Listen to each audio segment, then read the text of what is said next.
Hey there.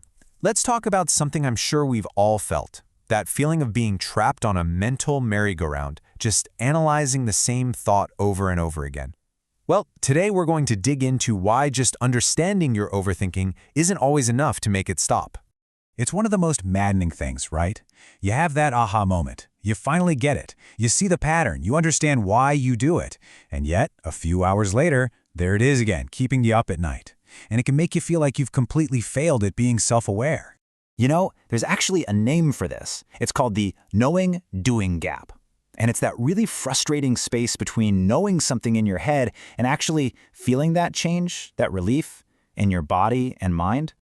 This is exactly what that gap feels like. You know, on a logical level that the work project is done. You know the truth is that you made the best decision you could at the time. But your mind, it just refuses to get the memo, and it keeps on spinning. So I really want you to hear this. Let this sink in for a second. You are not failing, and you are definitely not going backwards. The fact that the thoughts are still there isn't a sign of weakness. It's actually a sign that we've been looking at the problem all wrong. So, to reframe this whole thing, we first have to make a really simple, but honestly, a really profound distinction. Okay, think about it like this. Productive thinking, problem solving, planning your week, that kind of thinking moves toward a conclusion. It has an end point. But overthinking, by its very nature, it doesn't. It's a loop designed to sustain itself. And that's the million-dollar question, isn't it? If this mental process is built to never ever finish, why on earth would our minds do it? It seems completely illogical.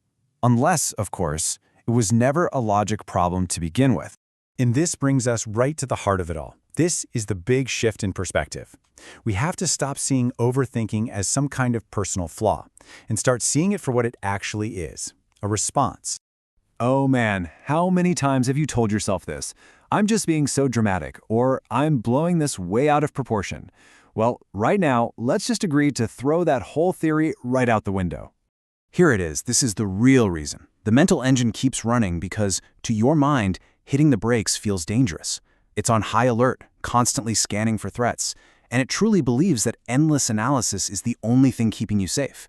It just hasn't gotten the all-clear signal yet. So let's try this new definition on for size. Overthinking isn't a failure of your discipline or your willpower. It's an exhausted mind's very real attempt to find a sense of safety when it feels threatened or when something feels deeply unresolved. It's a survival mechanism that's just stuck in overdrive. Okay, so if we can't outthink a safety response, then what in the world are we supposed to do? Well, the path forward isn't about fighting harder or thinking more. It's about gently offering your mind the one thing it desperately needs but doesn't know how to ask for. Just think about that instruction for a second. So often, the minute our head hits the pillow, our mind thinks, okay, time to solve every problem we've ever had and will ever have. This idea suggests we just drop that entire agenda. The goal isn't to solve your life tonight. This new approach is all about being gentle. Instead of grabbing onto every single thought and wrestling with it, you just let it pass by. You actively, kindly remind yourself that you don't need any answers right this second. You're shifting from putting more pressure on your mind to just offering it some reassurance. And remember, your only job right now is to rest. Let's just sit with that for a moment. We're so conditioned to believe we need action and answers right now. But a mind that's stuck in an overthinking loop is kind of like an engine that's overheating.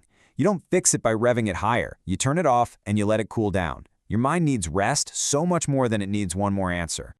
Just choosing to prioritize rest over more thinking, even if it's just for 5 minutes, that is a profound act of self-kindness. That's a win. That is enough. For right now, that is everything. So, as we start to wrap up, let's zoom out.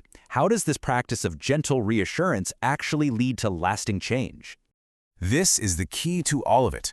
You can't force your mind to feel safe. You can't command it to be calm. Safety isn't a switch you can flip.